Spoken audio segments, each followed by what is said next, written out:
want to take another look at you. In all the good times I find myself longing for change. We're far from the shallow now.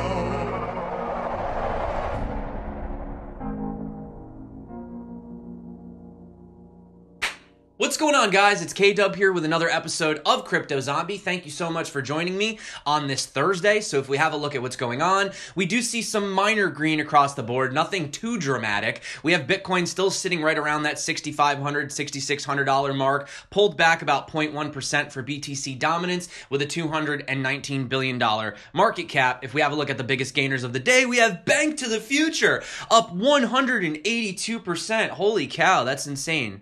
Let's check it now. Yeah, it's only up 3%. False alarm, guys. False alarm. Okay, so let's refresh that. Okay, Novacoin is up 20%. Eternal Token, 16. Aurora, 13. CEOcoin, TRON, Loopring, GX, Pivx, Walton Chain, Elastos, and Crypto.com.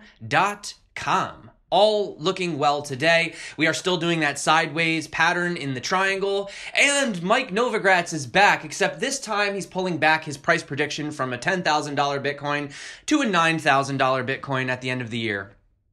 What are you going to do? Price predictions. So, what is the big news of the day? Well, the CFTC has announced that the U.S. District Court for the District of Massachusetts ruled that virtual currencies will be classified as commodities. In short, the CFTC will be empowered to prosecute fraud involving virtual currency and denying the defendant's motion to dismiss the CFTC's amended complaint. Additionally, the court accepted this broad approach as it would be beneficial for the common good of the commodity futures trading industry and therefore would assist regulatory bodies to comprehensively protect the markets. So you had James McDonald, the CFTC Director of Enforcement, commented, and this is what he had to say. He says, "This is an important ruling that confirms the authority of the CFTC to investigate and combat fraud in the virtual currency markets. This ruling, like the one in McDonald from Judge Weinstein in the Eastern District of New York, recognizes the broad definition of commodity under the CEA and also that CFTC has the power to prosecute fraud with respect to commodities, including virtual currencies. We will continue to police these markets in close coordination with our sister agencies." So this just gives further validation to crypto in general. And of course, you do have Crypto Dad yesterday saying, "I personally think cryptocurrencies are here to stay. I think there is a future for them." Now, what else is happening in the news today? Well, let's talk about the Wall Street Journal, embarked on the journey to create their own cryptocurrency in order to, as they put it, better understand what drives the wild cryptocurrency market. The technology, hype, and innovation combined with hacking, market manipulation, and increased regulation. So, in order to add practicality to the newly found Wall Street Journal coin, the team journeyed through the halls of the Japanese crypto community searching for businesses or services that would accept their virtual currencies as form of payment, although it's unclear as to why anyone would accept an illiquid cryptocurrency as a form of payment. Clearly. So, despite the fact that no sane person would accept their cryptocurrency as a form of payment due to its lack of value and liquidity, the team of journalists attributes the lack of interest in their coin to declining interest in the industry, saying the mania has fizzled. Or your coin has no value. But anyway, so the Wall Street Journal importantly notes that despite the decreased interest in crypto, people in Japan are still ambitiously testing and pursuing the technology, including a J-pop band called the Virtual Currency Girls and a university professor who is developing a digital currency that can be exclusively used on and around the campus. By the way, if you haven't checked out the Virtual Currency Girls, I've recently featured them, but in case you missed it.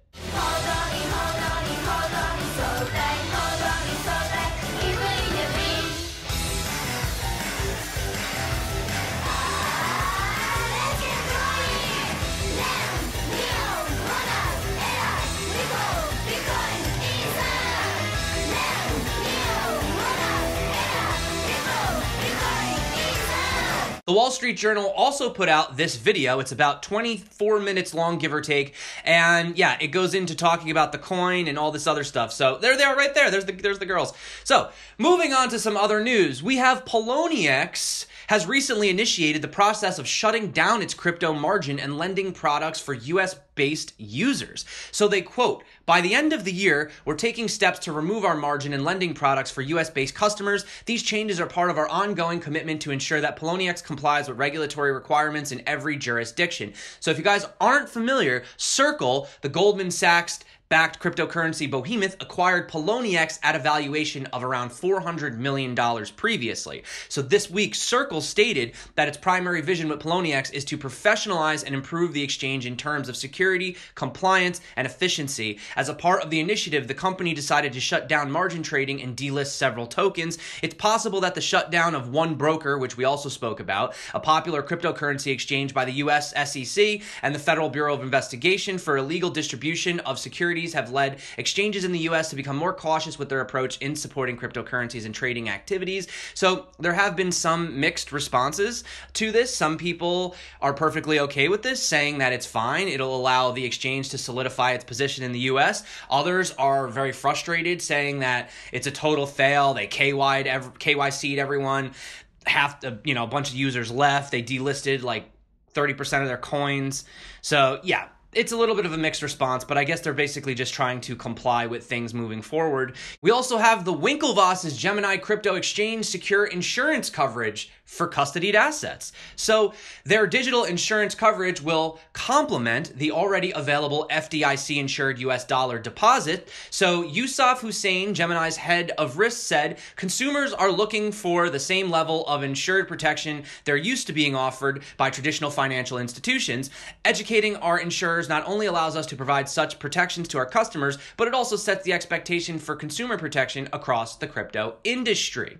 Now, let's talk about exchanges. So apparently, after numerous disastrous hacker attacks, investors expect that crypto exchanges took notice and have taken adequate security measures. Although most exchanges stress how secure they are, they have significant security gaps. We know this. This is the issue with centralized exchanges. So a new study shows that 54% of all exchanges have weak security measures in at least one part of their system.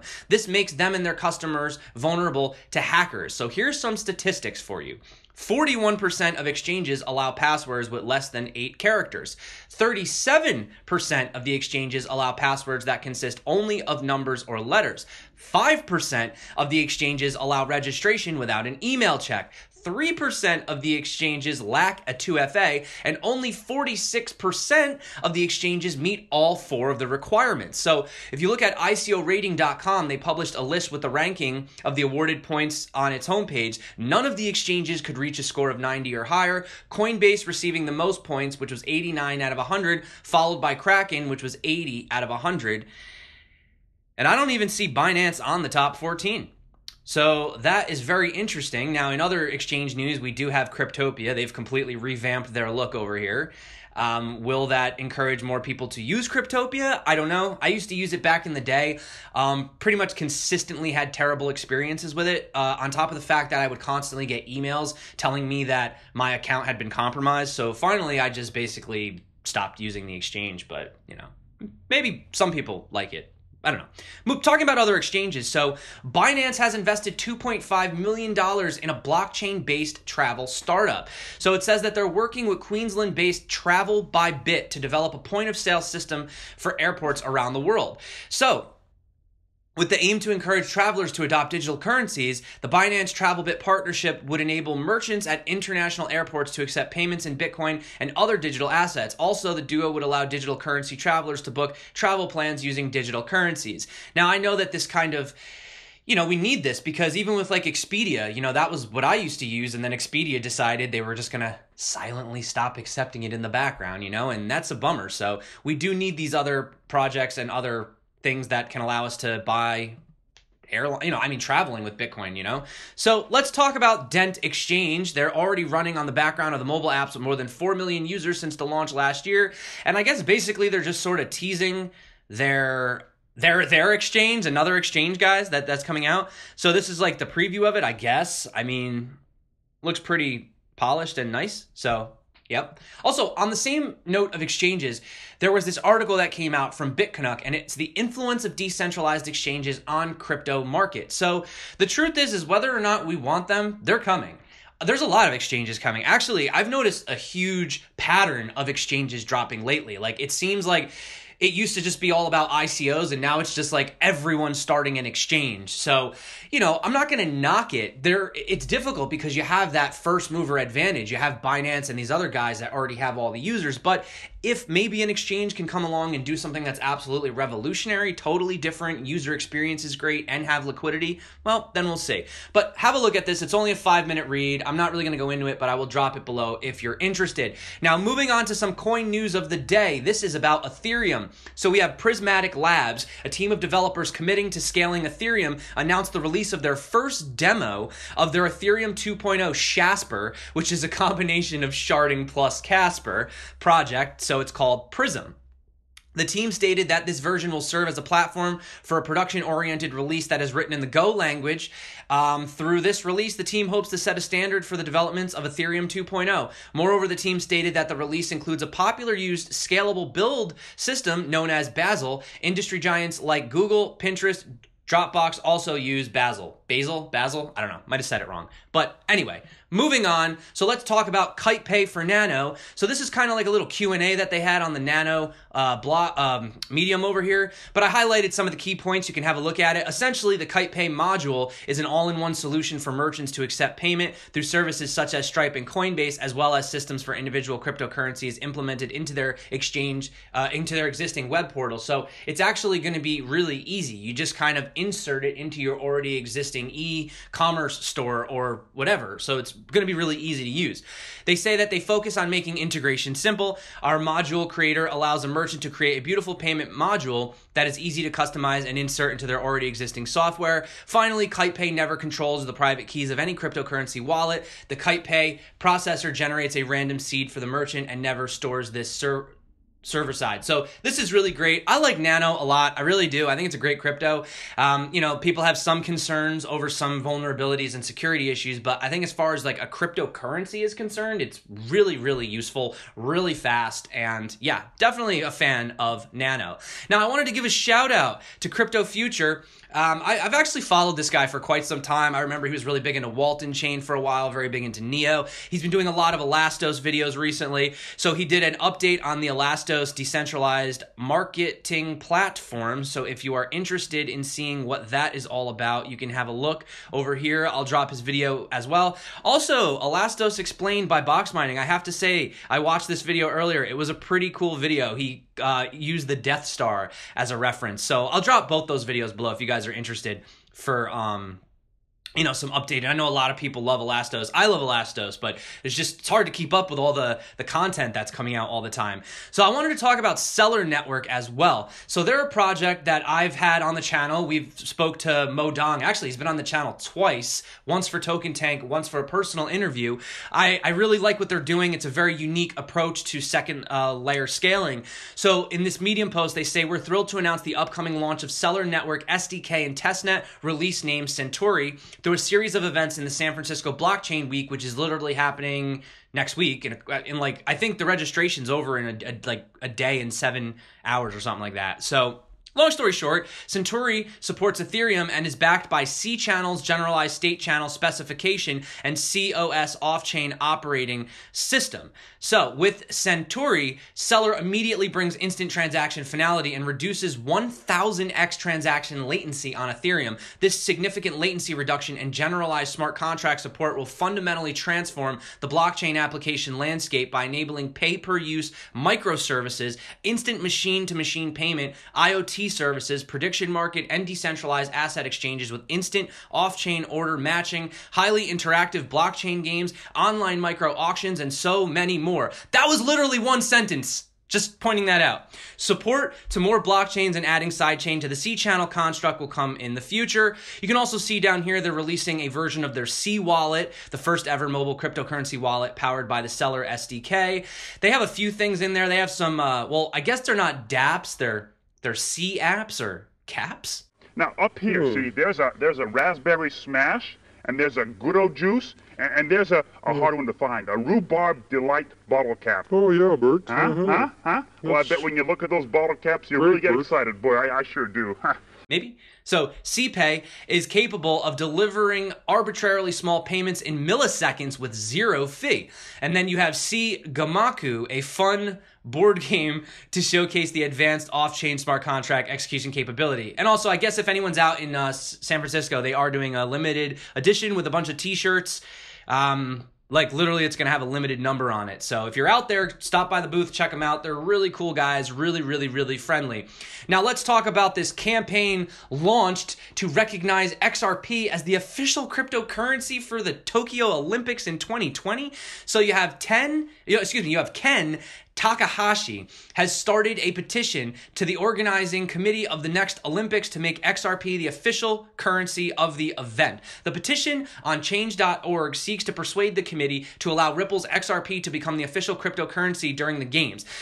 Takahashi notes that tourists in their thousands will flock to the country and place a huge demand on the local currency that could lead to long queues at Forex exchanges. So Japan functions on a 70% cash-based economy, a figure that exceeds most developed nations where digital transactions are the order of the day, but the country has become the largest cryptocurrency exchange market, holding at least 50.75% share of the world's Bitcoin exchange market.